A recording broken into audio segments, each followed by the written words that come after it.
Thank you so much for the introduction. It is a real privilege to be here with you. Honorable Chancellor, Paramount Chief of the Futu Traditional Area, Nana Nene Gate, you are welcome. Distinguished Vice Chancellor of the University, Prof.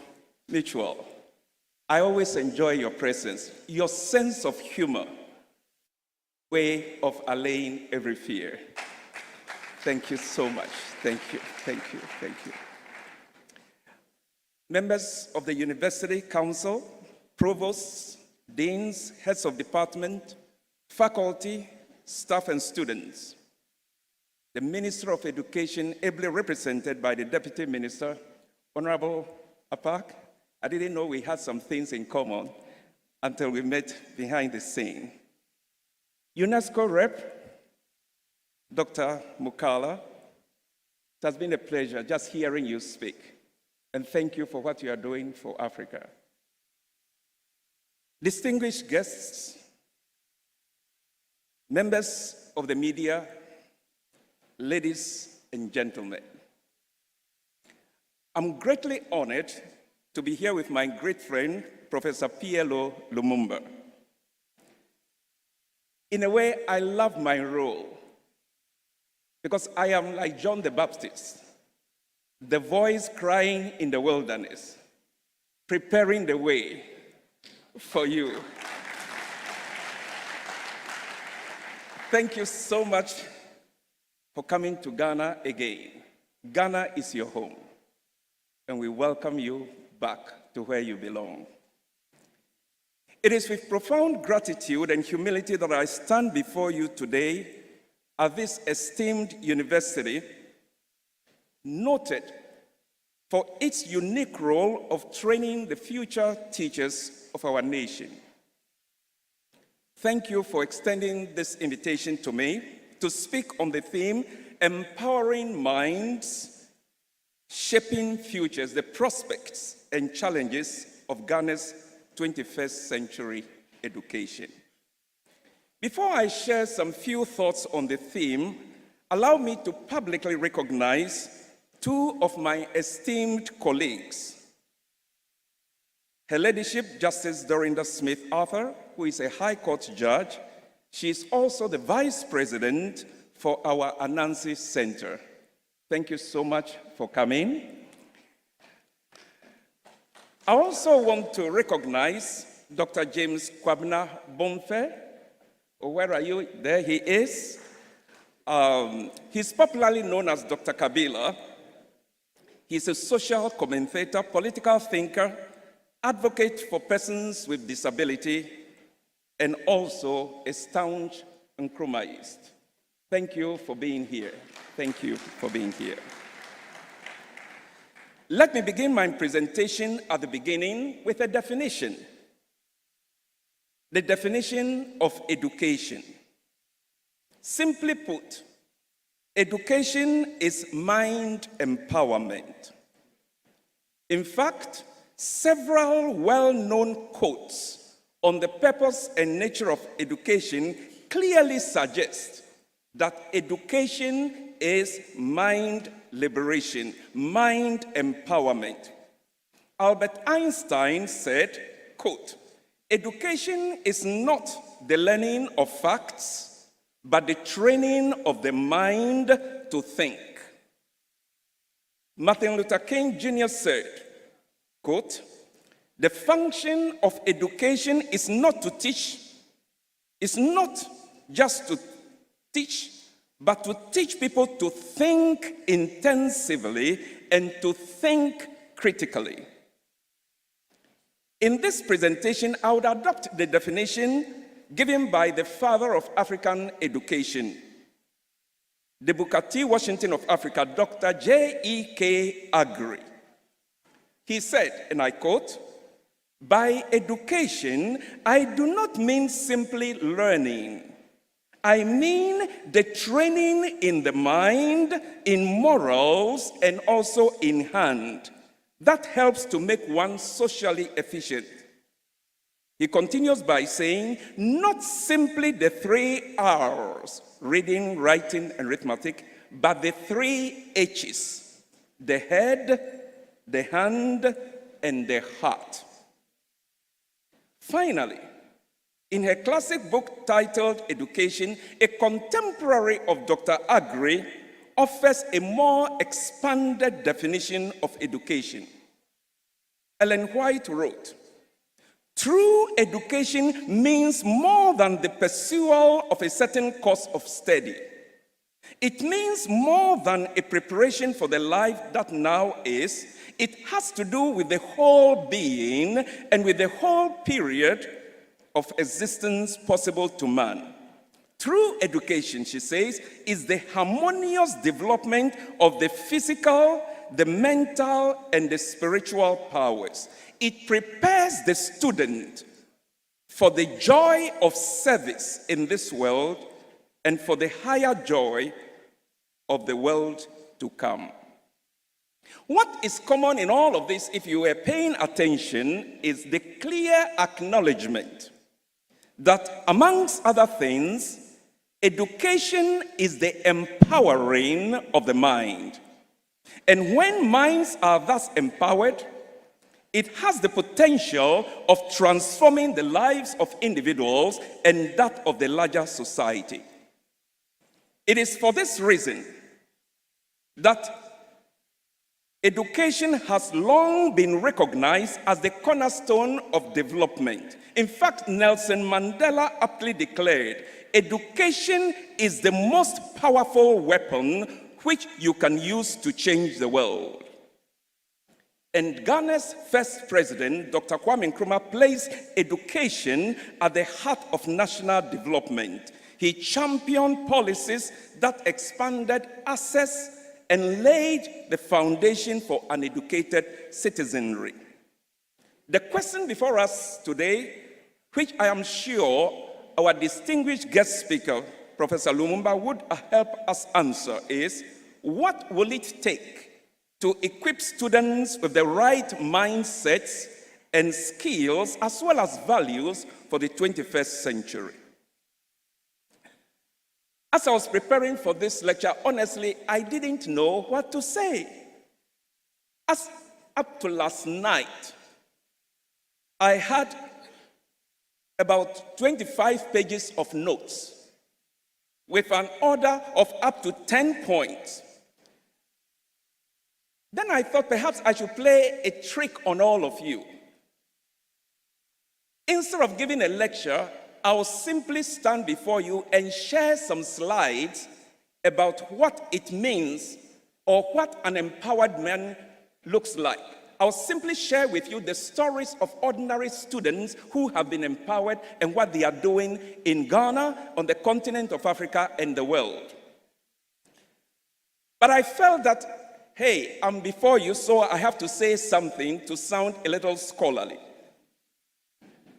So I decided that of the 10 points or the 10 headings, at least I'll just handle one of them. The rest are just footnotes. So what I'm coming to do, I'll begin by sharing with you Ghana's education, past and present. The great Nigerian writer Chinua Achebe once said, if you don't know where the rain began to beat you, you cannot know where your dried body. And so before we even talk about the future of education, let us briefly reflect on where we have come from and where we are today. Let me give you a brief historical context. Ghana's educational journey began long before the colonial contact. It began with indigenous systems of knowledge, which were deeply embedded in our cultural practices. Then, during the colonial era, our present formal Western education was introduced primarily by missionary organizations, with the first Castle School established in Elmina in 1644. Post-independence, under the visionary leadership of Dr. Kwame Nkrumah, education became the central pillar of nation building, with the Education Act of 1961 making primary education free and compulsory. Since then, our educational system has undergone various reforms. The 1987 educational reform introduced the junior and senior secondary school system. In 2007, reforms brought about further structural changes, and more recently, the introduction of the free senior high school policy in 2017. Each of these reforms attempted to address the educational needs of the country at different stages of our development. It is these historical antecedents that have shaped our current educational landscape. And so now, permit me to present to you the state of education in Ghana today.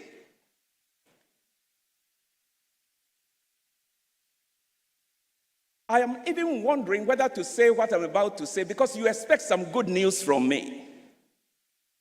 But let me begin with the bad news. Because at no time do we have the highest concentration of teachers and the highest concentration of professors like we have right now. In this very room are the educators par excellence. So what do I tell you? In the months leading to this lecture, I interviewed a number of people and read quite a bit to get a sense of what people think about the state of education in Ghana, why education is what it is, and what should be done about it. In the next few minutes, I'll share with you my observation and evaluation of the present state of education in Ghana.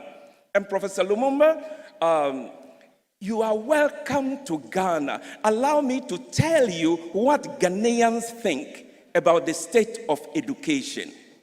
And I know the Lord will place on your heart to speak to our souls and our consciences. I'll begin by sharing with you this statement. If education is a passport to the future, Ghana's passport is filled with expired visas.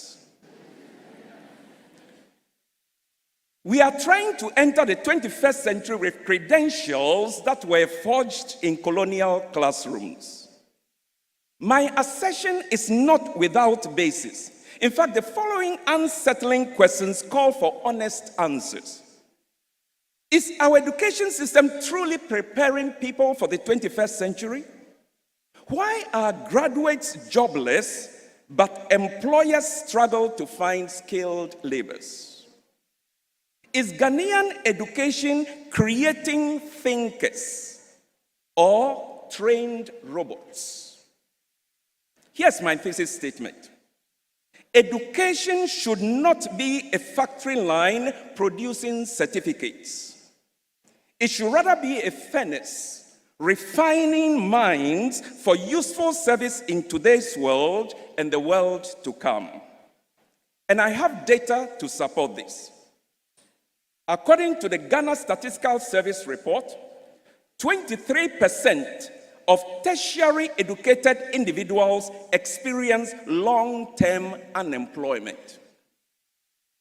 By the age of 10, according to the World Bank, nearly 80% of Ghanaian children cannot read and understand a simple sentence.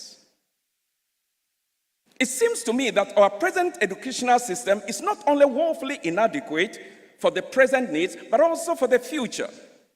Why are our educational system needing overhauling? I'll offer 5 reasons. We are teaching the 21st century using a 19th century model. Our curriculum is bloated with theory, but bankrupt in creativity. Our classrooms are lecture-heavy, but engagement-light. And the data supports this.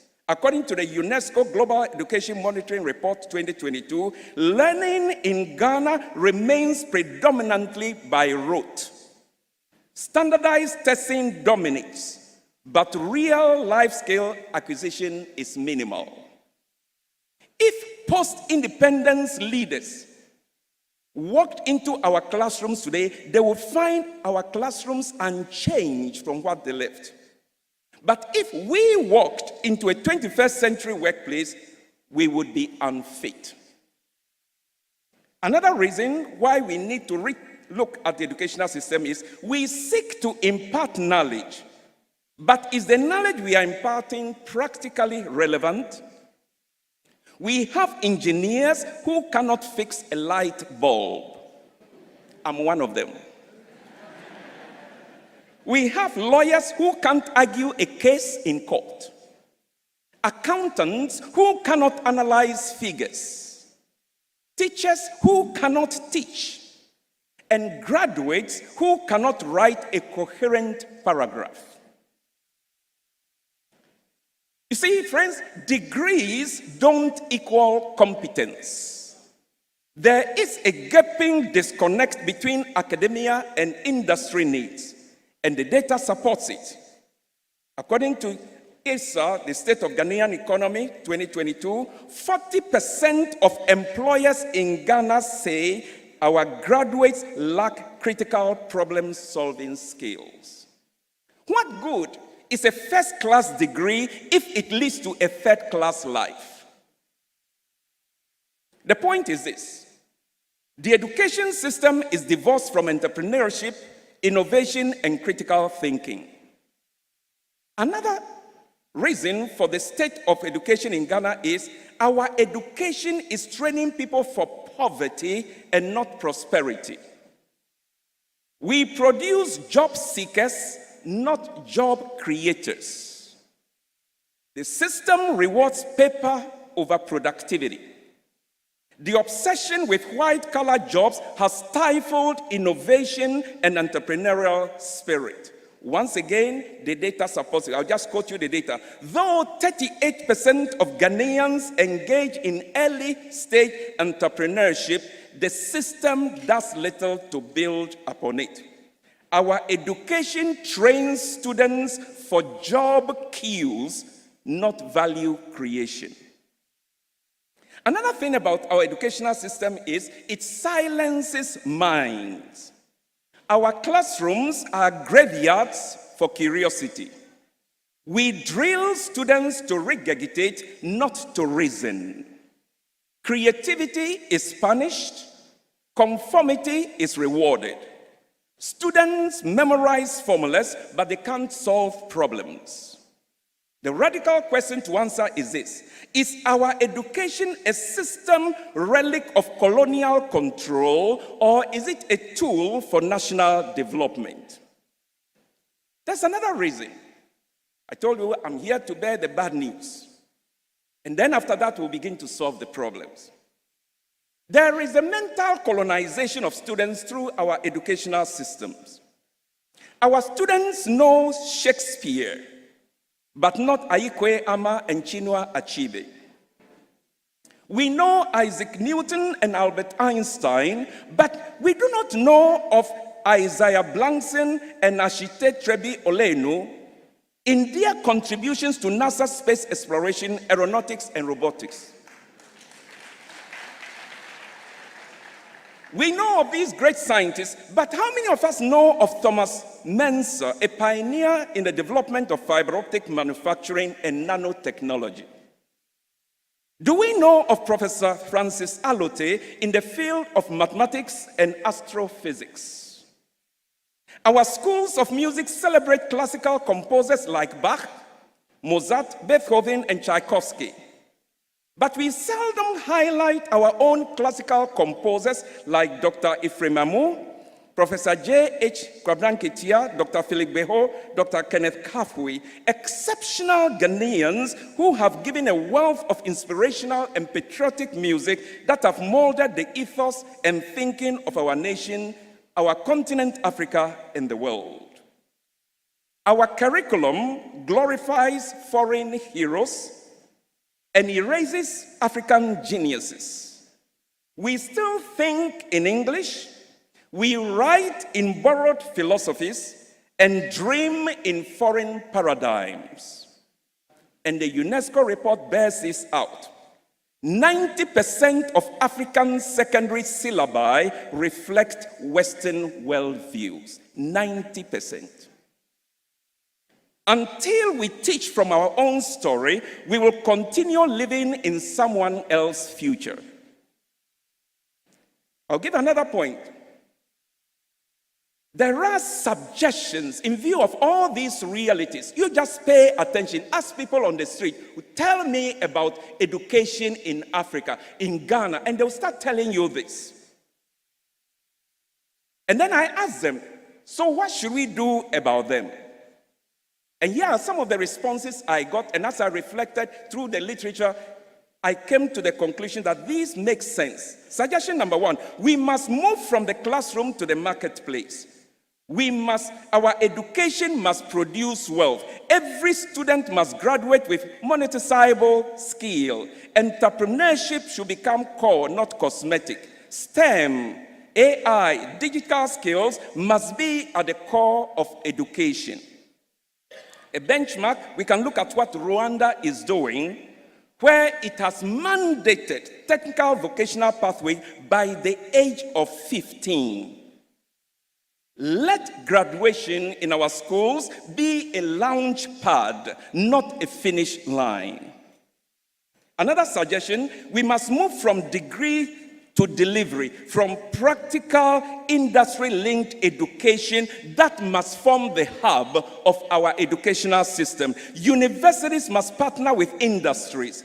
Ghana must adopt a dual educational system, 50% classroom, 50% in the real world practice.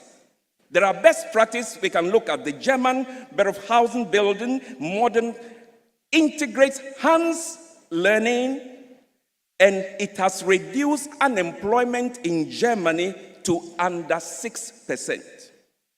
You see, theory without traction is fiction. We must move our educational emphasis from dumping information on students to allowing them to think.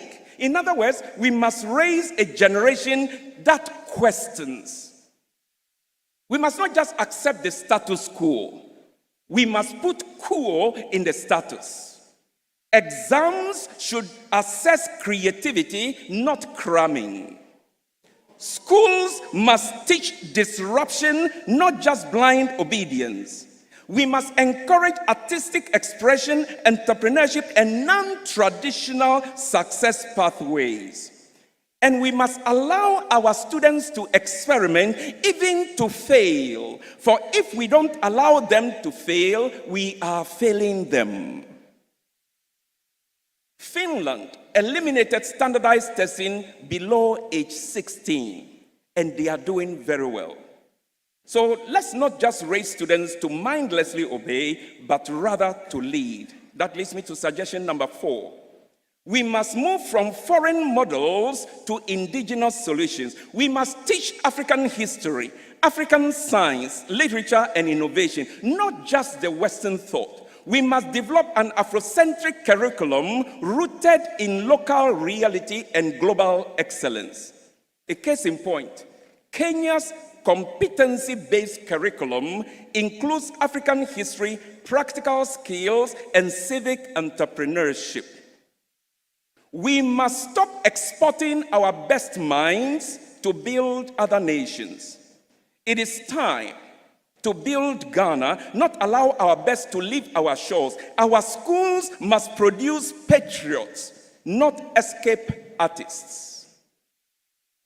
We must move from access to empowerment. Ghana's rural digital coverage is only 32%, according to the Ghana Chamber of Telecoms. We need equity in digital infrastructure, teacher training, and curriculum tools. A child who is born in Bolgatanga must have the same digital privileges as the one who is born in East Legon.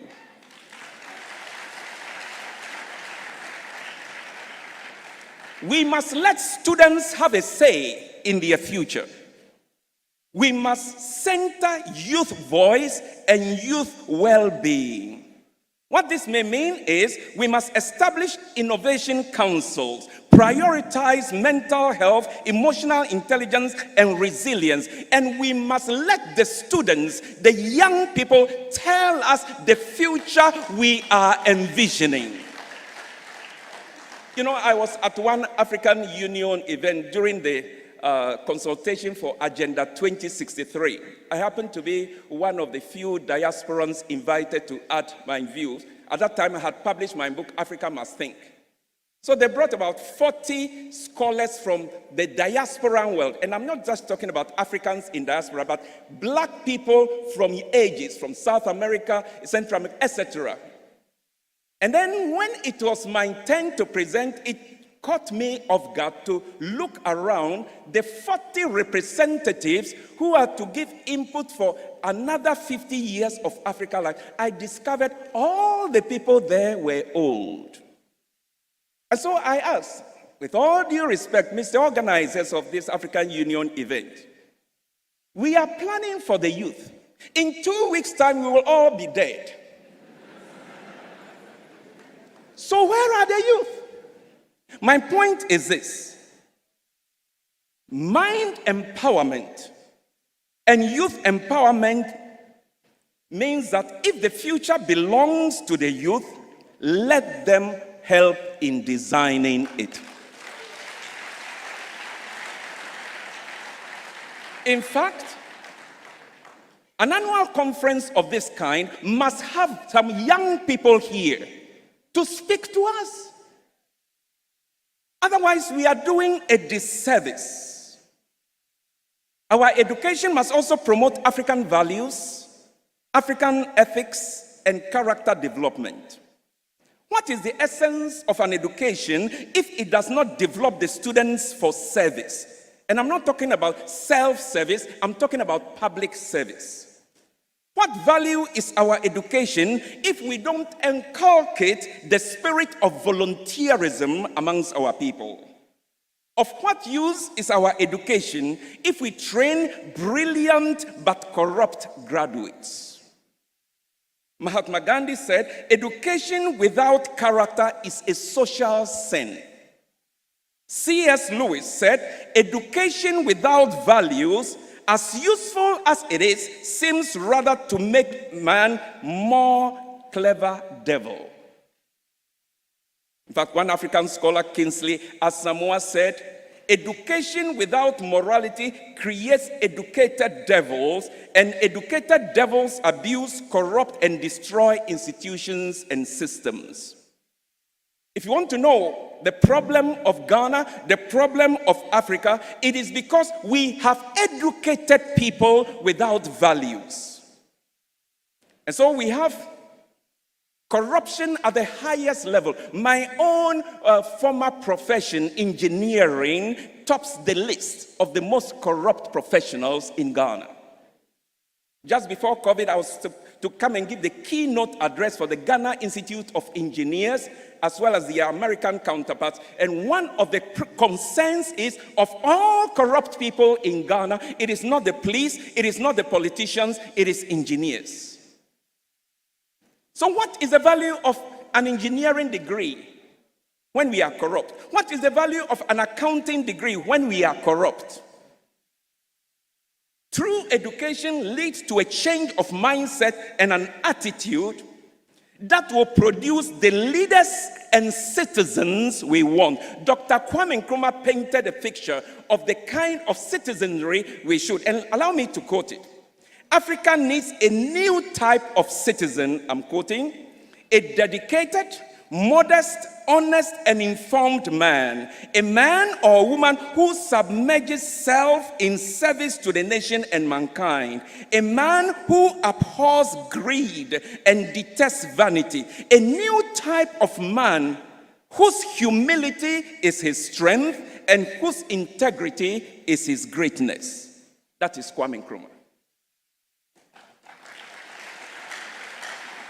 And in his inaugural Independence Day speech, that midnight speech, when you go there, you will see Kwame Nkrumah saying, we need a new kind of African with a new mindset. So if we are talking about empowering minds, the empowerment of our minds is to produce not just leaders, but citizens across the board who exude these values. Ellen White says the greatest want of the world is not the want of men. Men who will not be bought or sold. Men who in their inmost souls are true and honest. Men who do not fear to call sin by its right name. Men whose consciences are true to duty as a needle to the pole. Men who will stand for the right though the heavens fall. These are the values that must emanate, that must come out of our educational systems.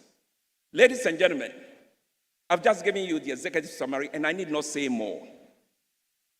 In fact, in the remaining 9 points, I add details with facts.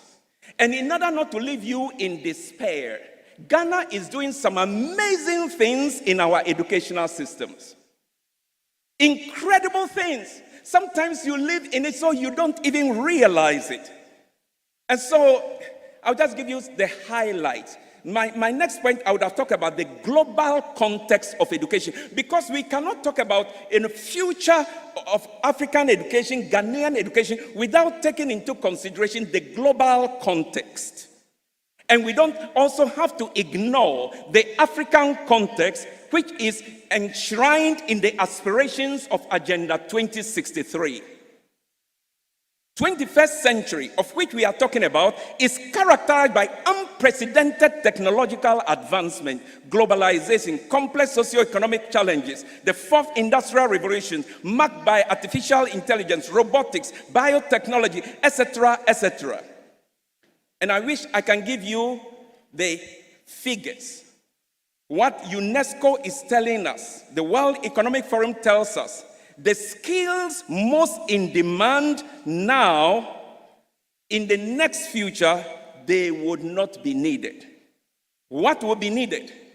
Critical thinking, creativity, emotional intelligence, complex problem solve. And then UNESCO also gives us other information.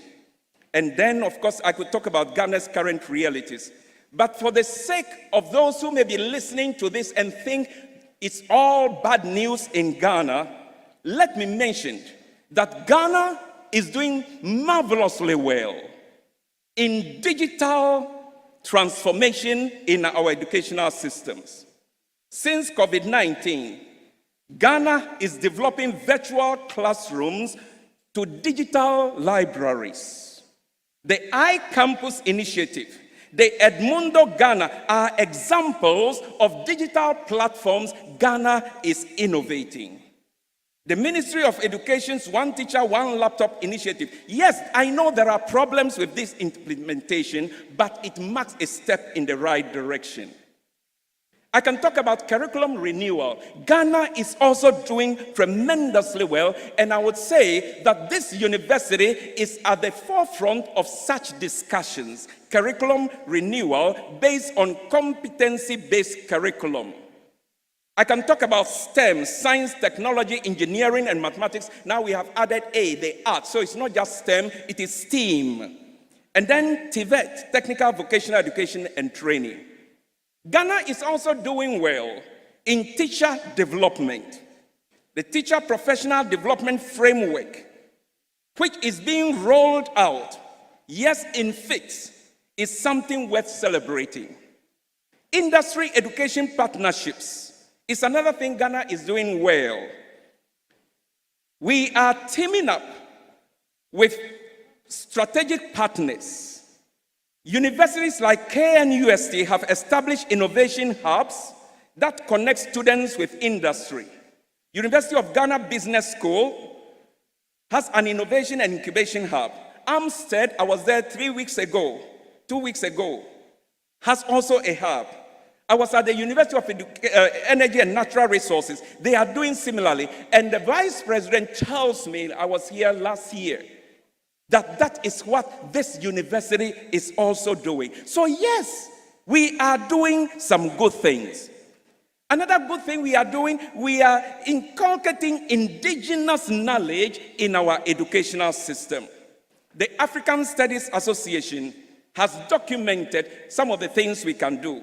I can talk about Afrocentric education in a modern context. Ghana is also leading the way. And I can talk about how it is spreading to our chieftaincy, the Manshia Palace Museum's digital archive. Mobile application like the Lenchui, the convergence of Afrocentric content and modern technological delivery. Ghana is doing well, but can we do better? Absolutely. And so conversations of this kind should not just have a candid assessment of the state of education. We must also laud the good things we are doing and strengthen and improve upon it. There are challenges. And the challenges include resource constraints. Always we talk about money.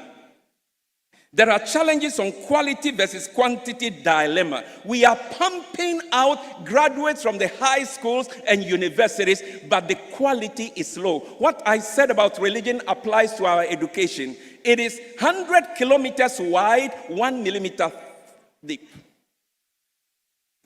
Digital divide, not only along gender, but also along abilities. Assessment paradigms are challenges. Teacher motivation and quality. I recall when our honorable poet, by the way, that poet did marvelous. Let's give him a hand. And he mentioned that, the teacher's salary is nothing to take home with. And I saw the cheers. Rightfully so. But monetary incentives are not enough. We need a generation who believe that there is something more compelling than monetary gain. And so we need to work. Our teachers today should not just be preoccupied with pay, but we must offer the very best, knowing that God will help provide for us. Yes.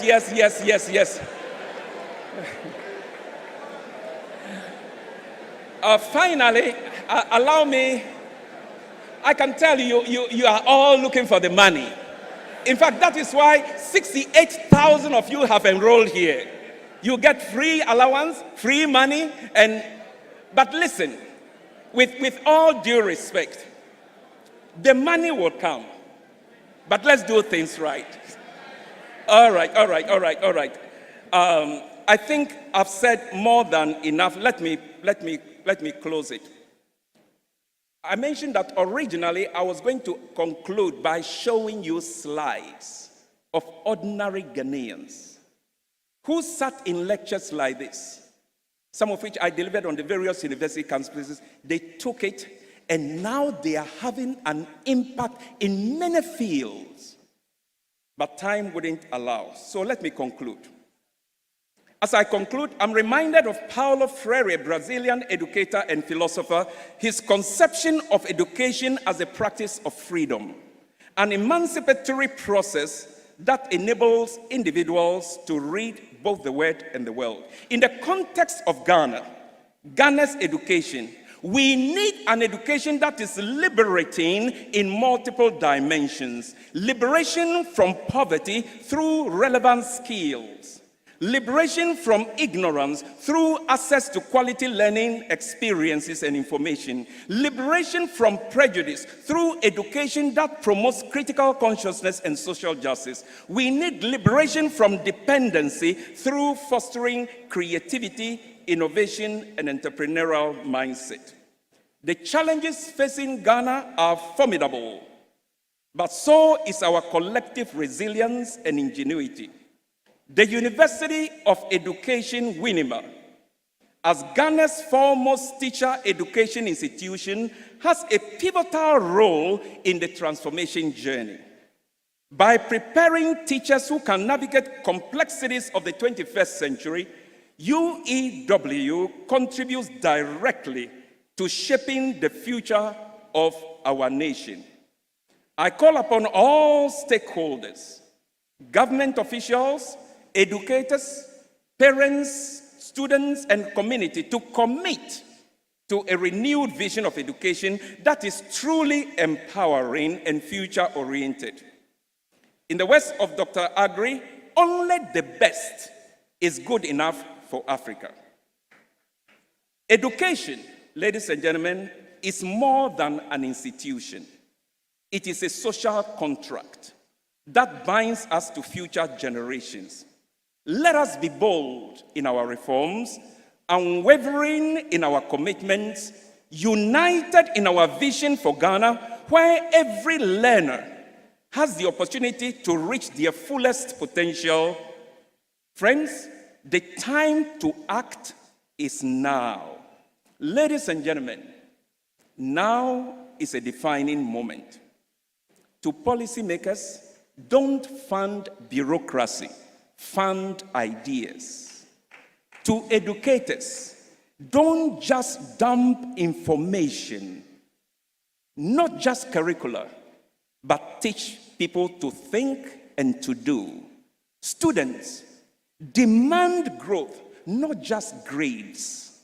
Industry, invest in minds, not just profits. Will Ghana's education system be a burial ground of dreams or a launch pad for national transformation? An empowered mind is a dangerous thing.